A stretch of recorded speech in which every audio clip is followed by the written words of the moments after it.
Gavin, aka the Curvy Cutie here, and today it is exactly 1 month since I've had my breast reduction surgery. I mean, time has flown so fast, but I feel fantastic, and I just want to share with you all some tips and some things that I've learned and things that I wish I had known before I got my breast reduction. So the first and overall thing that I want to say that I've experienced, and that I hope you will too if you're considering getting it done, is I'm so happy. I haven't felt this happy, this comfortable, this confident in a long time. And I'm not, ragging on how I used to look. I love my body then and I love my body now because it is the same body.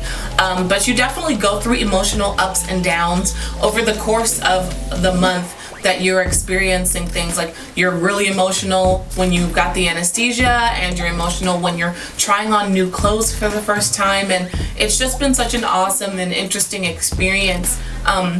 I don't regret it. I'm so grateful that I was able to do this, and I'm so thankful and really happy.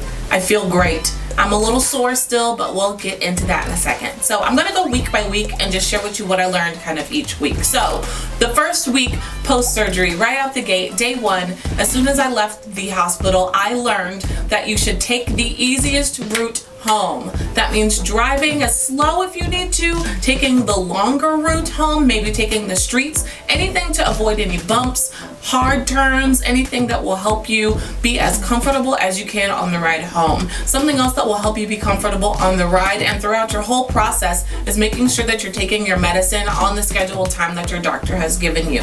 I messed around and I got my prescriptions the day before I got my surgery. And so I had them on my person. My mom had them, and then my mom left because I was in surgery for so long. And when she brought them back, I hadn't eaten, so we had to go eat. And by that time, I had already kind of gone through the whole process that I talked about in my last video. And I was really, uncomfortable. By the time that I had gotten home, I was just ready to take some drugs, eat some food, and go to sleep. Something else I experienced that I had been told, and I knew from the gate, I have a sensitive stomach, and so I threw up. Some people's constitutions are different. Your pain tolerance might be different than mine. I was not in a lot of pain. I was uncomfortable, but I have a pretty high pain tolerance. But something that I couldn't do was keep food down. Just for the first maybe 3 hours, I was feeling queasy. I went to sleep. I had some soup. And I threw up. I only threw up one time, and I felt better immediately after that. I know it was definitely from the anesthesia and all of the trauma that was happening with my body.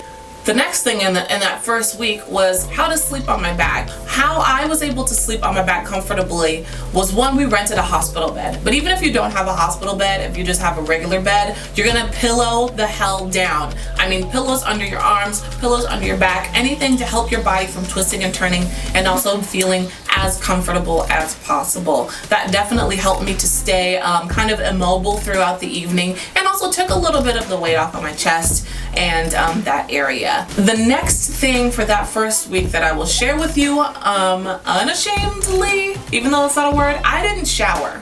For the whole first week I didn't shower. And I don't feel bad about it. I wasn't told not to. It was more like he was like, don't let water run on them, don't do anything, to touch the bandages, don't remove the bra. I had to keep my surgical bra, all the bandages. I couldn't peek, anything like that, which was really hard.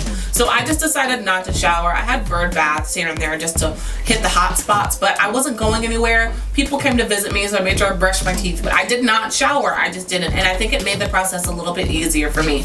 Your doctor might tell you to do something completely different, and that's okay. Follow whatever your doctor says. And finally, when I got to shower, this is now the second week, it felt fantastical. Something kind of from the first week that I'll translate over to the second week is make sure you are medicating. And I say this because when I went to get my stitches out, I hear if you have drains, I did not have drains. If you have drains, when you go get your drains taken out, make sure you're timing well enough that you're taking your meds so that they hit as soon as you get into the doctor's office and they're taking those things out, because it can be uncomfortable. Again, my pain tolerance is high. There was one stitch that gave me the worst discomfort, right actually at the bottom of my breast, where the incision kind of meets kind of like a T down at the bottom of the breast down here. That little cross section, for some reason, there was something that happened it hurt like hell. But that's also in the vlog video where I was really high, so it wasn't too bad. It was bad, but you know what I mean. If you have drains that you have to get taken out, ask your doctor when that is. Ask your doctor when your stitches are being taken out, and medicate. Which brings me to the 3rd week. Now when you're feeling really good, you're feeling like, oh, I can do a lot of stuff, don't do anything. Just don't do shit. I know they tell you that like after 2 weeks you can go back to work, which is fine. I feel like realistically, even if I was working a desk job, that whole 3rd week, I would have not wanted to go to work. I just was still pretty sore.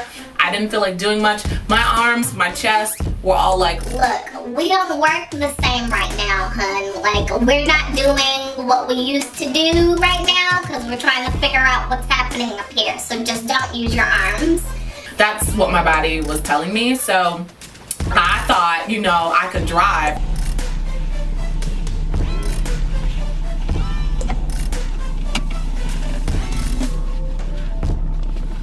Not bad. Like I thought that was like, I was like, I'm independent. I can go hang out. I went to go visit some friends. I went to go run errands. I just really wanted to get out of the house because cabin fever is real when you're recovering from surgery. So I wanted to get out of the house, do something. And I drove and I was like, I'm not going that far. And I ended up going far and I didn't bust a stitch or anything, but I was so sore. And it wasn't like this part of the arm. It's just this whole chesticle area. You see all of this? It's still sore, still going through the motions, but it just feels like I've been working out for the past month. I tried to pick up my dog. He's tiny. He's like 9 pounds. I can't you're not supposed to lift more than 5 pounds. And I was like, oh, let me snuggle my pup. Painful. If you can take off of work, if you really can afford to do it, for the whole 3 weeks, don't do shit. 3rd week, scabs. Scabs are real, y'all. Around the nipple, down the incision, any of that. They at the doctor's office, they actually removed most of the scabs because they were able to fall off and things. I had a few, but your nipples, your titties just gonna be itching real bad those first 3 weeks. I mean, like, don't scratch it, but like you're gonna feel the itching because you're healing. That's something else I wish I had known, was how badly I was gonna be itching. I mean, like, just full on, just woo! So now we're in the 4th week, and something I've noticed that I didn't take into account, I've been worried about scarring. I'll show you like this little square right here. That is the kind of section, that's the area in between my nipple and the bottom half of my breast. How the scarring is really light right there. It's not raised or anything, which I'm grateful for. Be happy. That is the most important thing that I have learned, and I wish I had taken into account, because I was so focused on the negative. I was so worried about nipple sensation. I was worried about my, you know, scarring and things like that. When I get up and I don't feel that pain in my back and my neck, when I look in the mirror in an outfit that I couldn't really wear before, those are the things that I find so much joy in, more than I found the fear in, you know, going under, the fear in scarring and nipple sensitivity. I will say, my right nipple, she's hot, she's on fire, she's going ham, you know what I'm saying? You give her a little, and she gonna talk to you, you know, but my left one is still not, I don't feel anything on my left nipples, but it does take some time. You've done a lot of damage, you've done a lot of altering to your nerves, which brings me up to a really quick point. Sometimes when you're out with friends or with family, you find that your nerves and your muscles are still fixing themselves. So you might be mid-conversation with someone you have a crush on and you get a sharp pain in any area of your breast, and that can be a little alarming. It usually is very quick, and it's happened to me maybe once a day, once every other day. It happens literally, like I'll be talking and I'll be like, so how was your day? Like that, you know? Or I'll be talking in a video just like this and then I go like, oh. And that's totally normal. It takes a while. Your body has gone through such a traumatic experience, being adjusted, being snipped and tucked and things like that. Sometimes it just takes a while for some nerves to kick in. But talk to your doctor about whatever concerns you have. I call them at least twice a week, asking questions from, can I wear sports bras, to this this is happening to my body, or this doesn't feel right, or I'm nervous about this, and they always are able to talk me through it, to soothe me, to make sure that I'm taking the right steps and that we're all in alignment. So overall, the things to just keep in mind and things that you should know are: be happy with the decision that you made, be happy with the choice that you made, and be fulfilled that you are capable of doing this and that you are surviving. Make sure that you're communicating with your doctor. Make sure that you're prepared in all facets with medication, with the proper bedding, with pillow support. Surround yourself with supportive family members and friends. Surround yourself with people who are going to understand what you're going through. Sometimes emotionally it can be a lot. Some people who are going to actually physically be able to support you and be there and help you out. Prepare for wearing new damn clothes. How excited I am to try on new stuff, you know? All of that just to take into account. I hope you guys are on your journeys to recovery, or thinking about it and looking forward to it, or more positive about it. I am there with you guys. I love you so much. I'm struggling with a lot of things. You know, everything I shared with you is totally the truth. I'm still uncomfortable. I still have spots that I'm a little nervous about. I am scarring, but I'm okay with it. It's totally okay. And I want you guys to be okay too. I hope you enjoyed this video. Go ahead and leave a comment in the comment section below. If you have any questions or concerns, I will do my best to answer. I will do my best to respond. And don't forget to hit that thumbs up button so that I know that you want another update all about the titties. I hope you guys are having an awesome week. And don't forget, keep it cute.